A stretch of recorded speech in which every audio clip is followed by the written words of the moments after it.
আপনি জানেন যে আপনার উপদেষ্টা পদের নিযুক্তি যাদেরকে কেউ কেউ নিজেদেরকে বলতেছেন তৌহিদি জনতা, তাদের একটা বড় অংশ আপনারা পছন্দ করে নাই, কারণ আপনি একটু বাম, একটু ছায়ানট, একটু যেন আওয়ামী, এইগুলি ছিল তাদের অভিযোগ। মানে আপনার বিরুদ্ধে এগুলি তো, মানে আপনি একটা সাংঘাতিক অবস্থায় আছেন, কিন্তু মানে আমরা আপনাকে অভিযুক্ত করতেছি যে আপনি যথেষ্ট পরিমাণে উদার নৈতিক না, আবার কেউ কেউ বলতেছেন যে আপনি আসলে উদার হইতে হইতে বামের দিকে বেশি ঘেঁষা।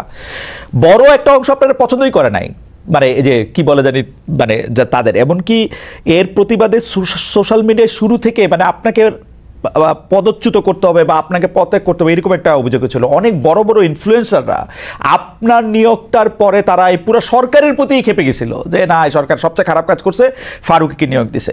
এই যে তৌহিদি জনতা বলতেছি আমরা যারা, বা যারা ইনফ্লুয়েন্সার, তারা সবাই হাসিনা সরকারের বিরুদ্ধে কিন্তু বড় ধরনের ভূমিকা রাখছিল, পতন আন্দোলনের সমর্থক ছিল, উৎসাহ ছিল, সক্রিয় ছিল।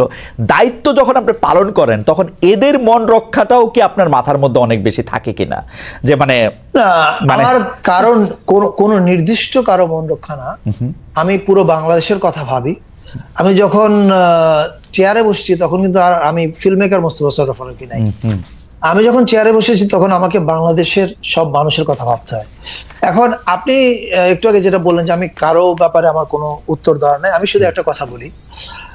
আমাকে আপনি জানেন যে 2013 সাল বা 14 সাল থেকে যখন শাহবাগ হচ্ছে তখন আমাকে মতিকণ্ঠ পত্রিকা আল্লামা ফারুকী নামে রাখতো।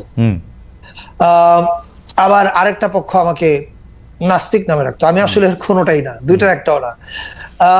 দেখেন, আমি বড় হয়েছি এমন একটা পরিবারে, আমি আল্লাহর কাছে কৃতজ্ঞ যে I was born in that family. এটা এই কারণে বললাম যে আমার মা এবং বাবা অত্যন্ত ধার্মিক মানুষ, হ্যাঁ, আর আমি ছবি বানাই।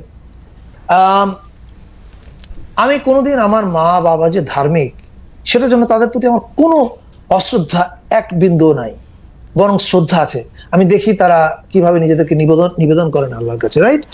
আমি তাদেরকে দেখে বড় হয়েছি। আবার একই সঙ্গে আমার নাখালপাড়ায়, এখন তো সোশ্যাল মিডিয়া আসার পরে অনেক হেট কালচার বেড়ে গেছে, আবার নাখালপাড়ায় আমার অনেক বন্ধু ছিল যে নামাজ কালাম পড়ে না।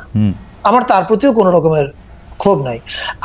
আমি একটা জিনিস সবসময় বিশ্বাস করি যে বহু মানুষ তার নানা রকমের মত, পথ, বিশ্বাস, চিন্তা এটা নিয়ে পাশাপাশি থাকবে এবং একে অপর প্রতি শ্রদ্ধাশীল থাকবে।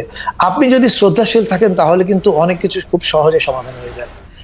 আমার মনে হয় দ্য প্রবলেম আমাদের সমাজে হচ্ছে এটা যে আমি যেটা বিশ্বাস করি, অর্থাৎ আমি যদি ছায়ানটের রবীন্দ্রসঙ্গীতে বিশ্বাস করি তাহলে আমি যা বিশ্বাস করি তার বাইরে যা আছে সব খারাপ।